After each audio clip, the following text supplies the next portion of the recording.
What's up mga ka-art? For today's video ay pupunta tayo sa Gewan Island. Samahan nyo ako. Let's go! At nandito na nga tayo mga ka-art sa Godbless Metro Station. At sasakay tayo ng metro train at bababa tayo ng ArTmAkEr Metro Station.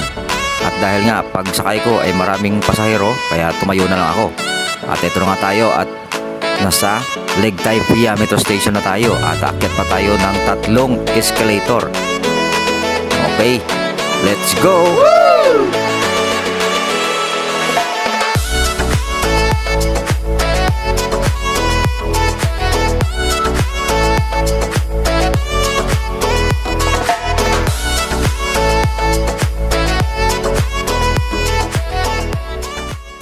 A few moments later.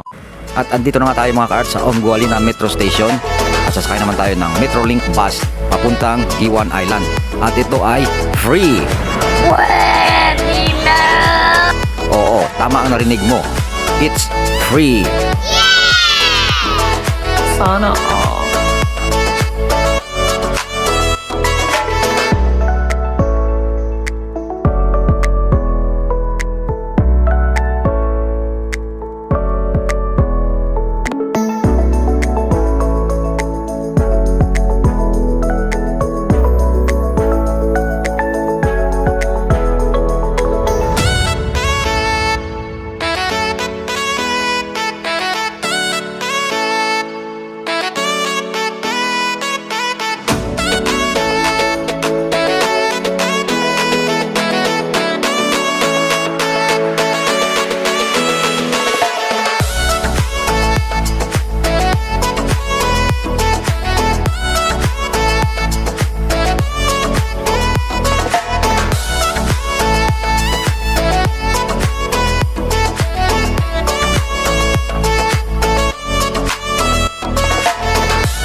A few minutes later. At buwaba na nga tayo mga ka-art ng Metrolink bus. At ito, natatanaw natin ang Hilton Hotel. At konting lakad pa, mga 3 minutes. At mararating na natin ang Gewan Island. Gewan Island is a new mixed-use entertainment and residential island located 350 meters offshore of Doha, West Bay Coast. The island is designed as an extension of the Puerto Qatar, cater for its residents' accommodation and investment needs. The development has a site of 67 hectares and a gross floor area 360,000 square meters and hosts residential units ranging from service apartment to beachfront, waterfront and exclusive island villas to hotels and an entertainment hub which features an outdoor air-conditioned crystal walkway.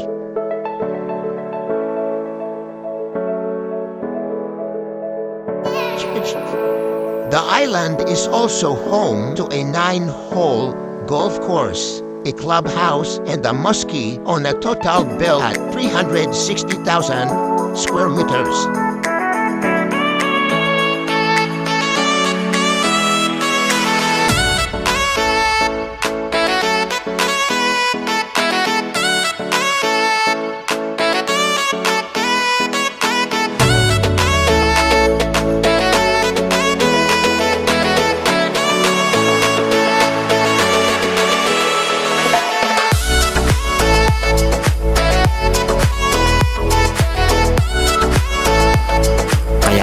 Panoorin natin ang ganda ng crystal art. Dito lang yan sa Gewan Island Crystal Walkway.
Okay ba mga ka-art? So sana nagustuhan nyo ang video natin ngayon.